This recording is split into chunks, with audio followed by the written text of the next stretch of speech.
Hi friends and viewers, once again welcome back to my session.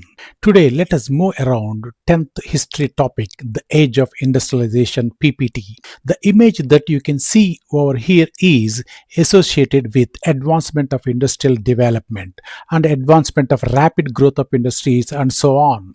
We all know that industrial revolution has been started in late 18th century and early 19th century, but today we are not talking about industrial revolution, but we are going to discuss about the age of industrialization, which is nothing but the phase of proto-industrialization. How small industries, small production has been started before industrialization, and how small workers has been taken initiative steps to start the factories before industrialization. All about this we are going to discuss in this phase of proto-industrialization. Before getting into the topic, here in your textbook they're given two images illustrating in imagination of progress of modern world. In 19th century New York, a popular music publisher, ETPaull, published a music book that had a cover page showing dawn of century, as you see in this image. And at the center of the cover page, you can see goddess-like woman figure standing like angel of progress holding the flag of new century. And she is gently standing on the wheel with wings symbolizing time. Her flight is taking her into the future. And secondly, you can see floating images behind her, which are the signs of spreading of railways, cameras, machines, printing press and factories. And second image talks about glorification of technology. Over 100 years ago, on the pages of trade magazines, the glorification of machines and technology is marked as shown in this picture. It shows two magicians. First magician was Aladdin at the top, representing the eastern countries, who built a beautiful palace with his magic lamp. And the second magician was mechanic at the bottom, representing the western countries and modernity with his modern tools, buildings, railways, factories, bridges, ships, towers and high buildings. These two magicians published in Inland Printers on 26 January 1901. And these two images illustrating in imagination of progress of modern world.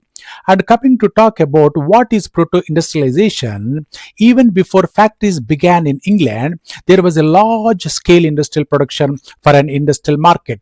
So, many historians refer this phase as proto-industrialization. Now, let's know how proto-industrialization has begun. In 17th and 18th century, merchants began to supply money to peasants and artisans, encouraging them to produce for international market. But rulers allowed monopoly production only to urban craftsmen and trade unions, which are nothing but guilds, with intention to regulate or operate competitions in price, not to give chance to new people into trade business. And coming to know about how proto-industrial production being started, peasants eagerly agreed to cultivate their small plots. Soon, when merchants came around to them to give advances for producing goods, these advance income for proto-industrial production helped them as a supplemented income for cultivators. It also helped fullers to fulfill their family expenses. Fullers means a person who gathers cloth by folding, as you can see in this image. Now let us see the stages of wool production. In first stage, cloth merchant in England purchased wool from wool staplers. You can see how wool stapler staples this wool in this image. And in second stage, carried wool to spinners' work.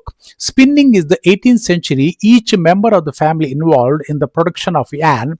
And please notice that one wheel is moving only on one spindle. And in third stage, the spun thread was taken to weavers' production. And in fourth stage, wool taken to fullers' production. And fifth stage, wool taken to dyeing production work. Dyer who dye the cloth with multicolors. And finally, wool finished product was done in London. And merchants will sell the cloth in the international market. Thus, London known as the product finishing center.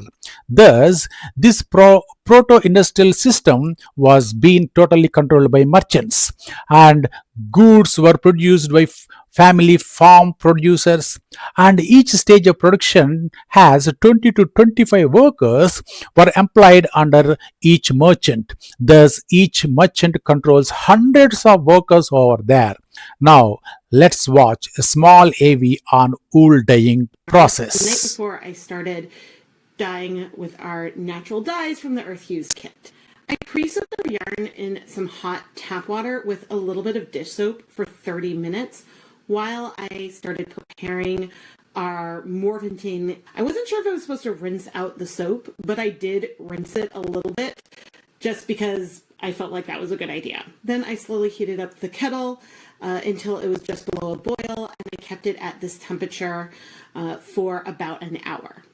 I could have used a thermometer, but I didn't. If you're just below a boil, then you're around 200 degrees Fahrenheit. Then I turned off the heat and let everything cool in the kettle overnight so that way I could start dyeing with our natural dyes in the morning. The next morning, everything was cool, and I went and I removed the yarn from the dye bath. 200 grams of this yarn would go to a logwood dye, and 200 grams of yarn is going to be for this video. Now, I was following the directions in the Earth Hues kit, and it did not indicate whether or not I was supposed to rinse the yarn after doing the morning bath. And after doing some more research on Google, I should have rinsed the yarn. Rinsing the yarn is a step that would have been a good one to do. It's not necessarily going to make anything worse, but it's possible that some of those extra aluminum ions that aren't bound to the yarn, but then come out into the dye bath, some of that could bind up some of the color and then maybe functionally make things like we've added less pigment than we did. So I don't plan to do any experiments where I examine yarn that I rinsed after morninging and yarn that I didn't. I'm going to try to really unique that it shouldn't be a huge difference. We may have just needed a bigger volume of water. I'm going to rinse this out. But the good news is that I'm not seeing powders stuck on the side or anything like that. I think while we're over here,